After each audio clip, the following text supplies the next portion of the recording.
Hey workout buddy, I'm Mason Bendewald and this is MEGAMACE, where we make real fitness fresh every Monday. What's up, Cody? Yo, what up, Mace? All right, brother, I'm so glad you're here. Yeah, it's been a while. We're going to start off with mobility, and I'm going to work through the spine, and from there we'll hit all the other joints along the way. So basic cat-cows, which I know if you've been to a yoga class, you've done. It's pretty early in the morning for me, so I'm gonna keep it light. I'm not going to be forcing my spine into any range of motion. I wanna just go from flexion down into extension. And as I get to those end ranges, I'm just finding where the spine stops. Exhale as the spine rounds up. Inhale as we extend and open the chest. It's like a mini crunch in that mad cat position. And then we're actually using the muscles on the back side of the spine when we get into extension, which is this position here.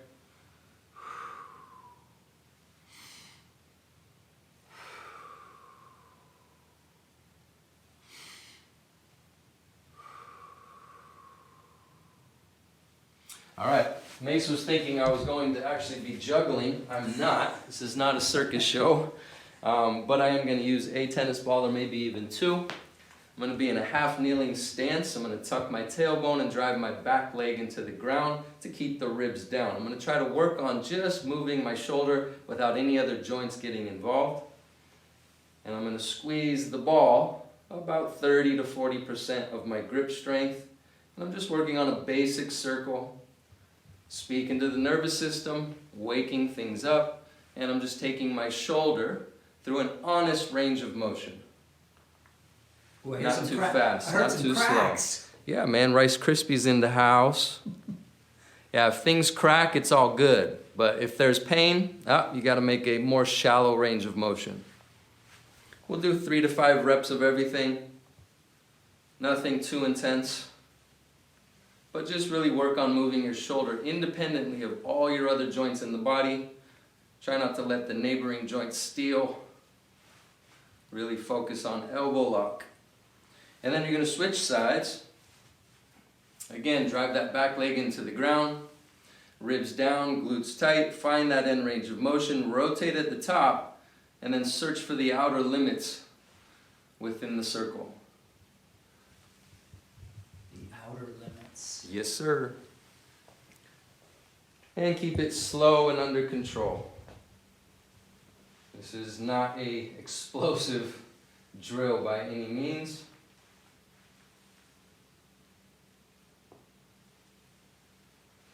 I remember when I was working out with you, you used to talk about the Rice Krispies snapping and popping and like just cleaning out that rotator cuff or whatever joint we were working on. Mm-hmm. That was, that's something that stuck with me.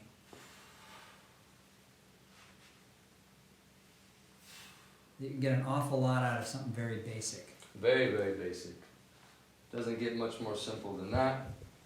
And then you're going to go into tall kneeling position if you're following along at home. You're going to drive your shins into the floor. Again, ribs are down. And squeeze your glutes.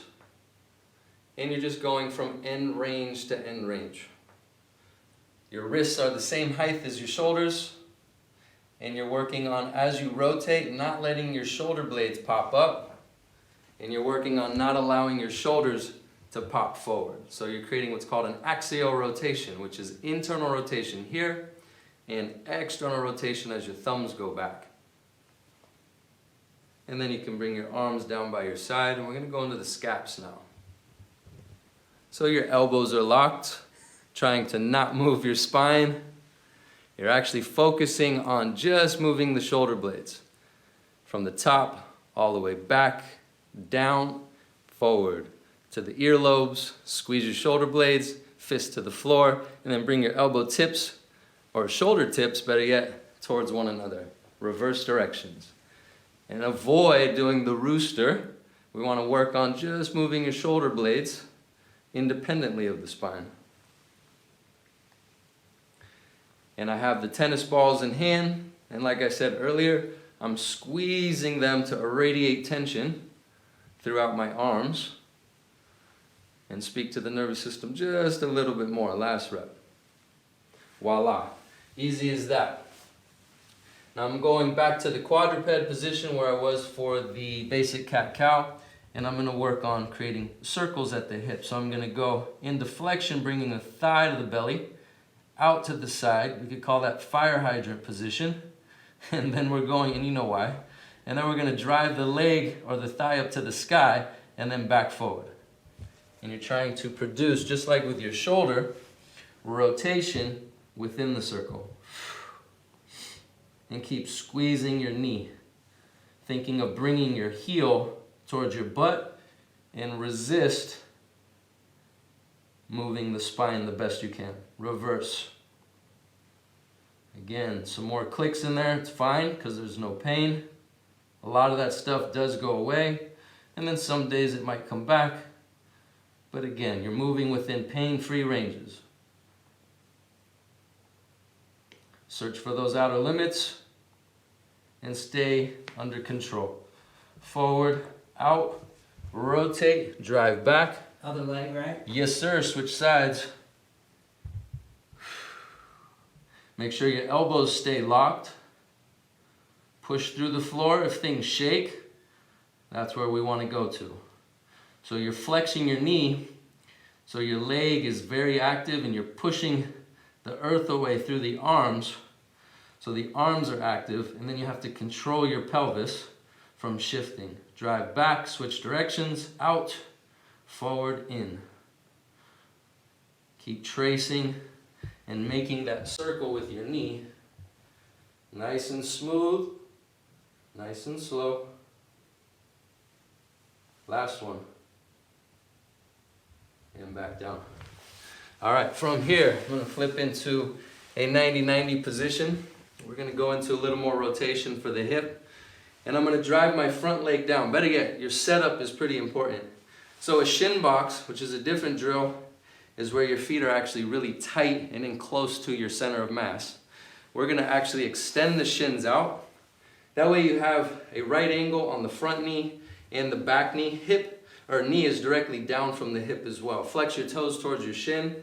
Pretend there's this tennis ball. If you don't have one, that's fine.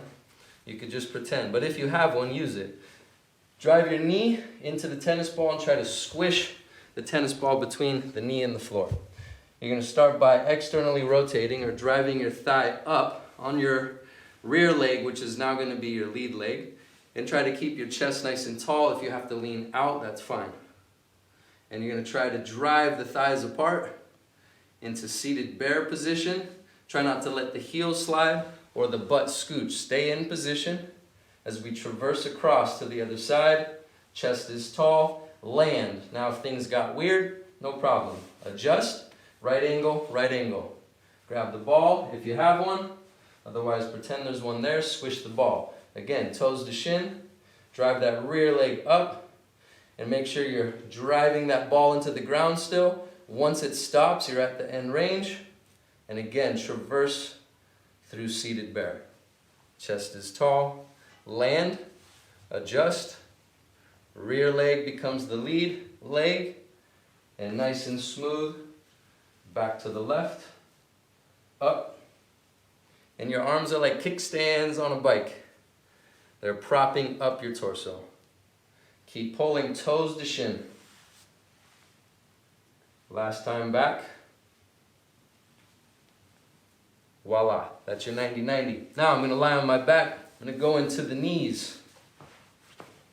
From here, I'm going to flex the knee. Pretend there's a towel. You could even put a towel behind your calves. And you're going to also pretend that that tennis ball, if you don't have one, I'm going to get you a towel. In your hip. All right, give me a towel, sir. You asked for a towel, you got it, buddy. Nice. Props are great. They really help you understand what you're trying to do. So if I was to grab the towel with my calves, squishing the towel between the hamstrings, and then place a ball here, what you're trying to do is pull your thigh to your belly and flex the knee. And now for me, this is my own personal drill that I need to work on because I've had issues with my knee from snowboarding back in the day. So I'm just doing what's called a capsular rotation, getting deep into that joint, and I'm just rotating the shin bone, which is what attaches into the knee joint itself. So I'm squeezing the towel at my end range of flexion, and I'm trying to rotate while I keep squeezing the towel. Internally rotating the knee and then externally rotating. A lot of times the thigh is going to want to steal motion and the ankle. So you're really trying to isolate the knee and just produce rotation while flexing it. Good. Now I'm going to take those props out. I'm going to grab onto my thigh here and I'm going to turn it into a circle.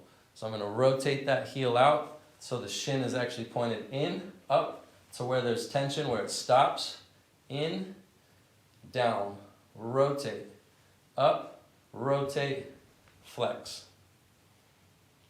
And you're working on making a circle. It's going to look more like an oval, which is fine. Sometimes turning it into a box helps. So I'm going to go the other way. So this would be a corner, another corner, corner, corner. So there's 4 corners and you're trying to hit each one, and then you're trying to smooth out those corners and sand down those edges. I love that terminology. I just see it so clearly when you say it like that. Yeah, buddy, that's what it's about. Okay, other side. Now I'm just going into the circle because this knee hasn't been as much of an issue for me. So we're going to go corner, corner, corner, corner, and then add them all together and smooth them out. Keep pulling your thigh to your belly and go all the way up until your leg can go no further. And then reverse, up, in, down, heel out. Up, heel in, squeeze, heel out. Good, last rep. Voila. Now into the ankle. We aren't going to need any props for this. The more complicated way is almost like you're going to play jiu-jitsu with yourself. So you're going to wrap your arm underneath your hamstrings, grab onto your bicep, and now I want the other free hand on the front of the knee, flex. Your arm is the towel now. And from here, you're going to isolate the ankle, not moving the knee, and we're going to create basic circles. Up, out, down, in, up. So those are those 4 corners, and just like the knee, you're trying to smooth them out. And like I said earlier, with the hip and the shoulder, you're trying to search for the outer limits of the circle. Last one. Good. In, point, out, pull up.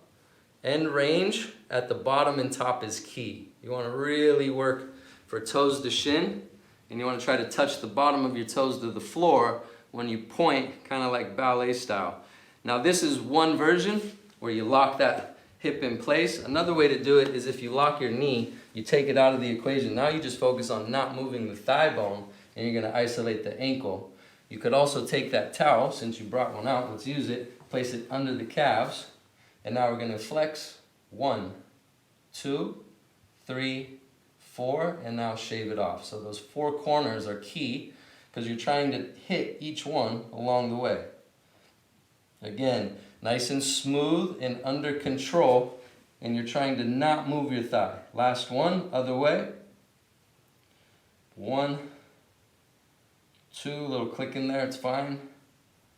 Good, 3, 4, search for those outer limits. You want to work for them.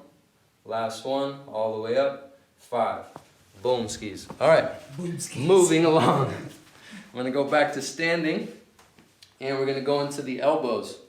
So they can flex and extend. They can also rotate. We're going to use all of those. So from here, just like a bicep curl, but you're trying to drive the wrist outside of the shoulders, rotate at the top, and then drive down to elbow lock. Rotate, pull, make that U-turn at the top, lock, rotate again. This is pretty fun, Mace. It's been a while. Yeah, you get into it when you get into it, let me tell you. Yeah, I do. I'm a pretty serious guy, huh? This is like jumping back on the horse. Yeah, well, we have to break all this stuff down to do it right, which will be a whole nother series of videos, because this is pretty intricate, even though it's very simple, but very, very helpful, and it's the #1 ingredient for health. So, from here now, we're going to reverse inside, make a V, U-turn at the top, W. So think VW, Volkswagen, all the way out and down. Lock, rotate, in, extend, rotate, and keep squeezing each tennis ball, or just squeeze your fists And like I said, 30-40% maximum grip strength. Last one. All the way down. Boom. All right, wrists, and then we're about ready to train. So I'm gonna roll my sleeves up because we're about to get down and dirty. Here we go. So I want you to move your wrists without your elbow moving. So up, out, down, in, up, and don't let that elbow come away from your torso. All the way up, out, down, in, up. You're vice gripping the forearm by placing the thumb on the soft tissue between the two bones in the forearm. And then the other way, in, down. Don't let the fingers steal. Up, in, down, out. And if I wasn't on camera and I was just rocking and rolling, this would take a maximum of about 8 minutes. It wouldn't take 20, 50, 15 minutes. It would just be nice and smooth, one drill to the next. You can also do this to save time with 2 arms, but you have to have way more control because you're trying to, like I said, not move the elbows. So you're working on searching for the outer limits, making it as smooth as possible, but you have to make sure that this isn't taking place, right? So I don't want elbows to move. Now we're going to go in, out, up, switching directions.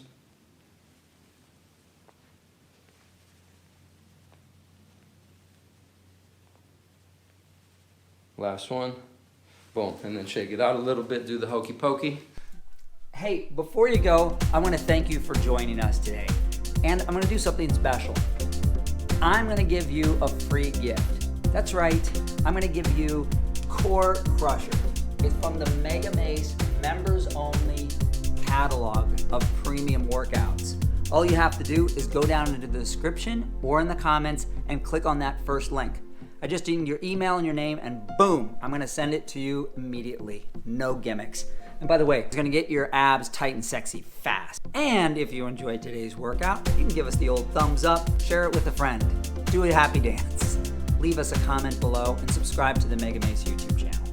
All right, have a great day, and what are you waiting for? Click on the link and get your free video.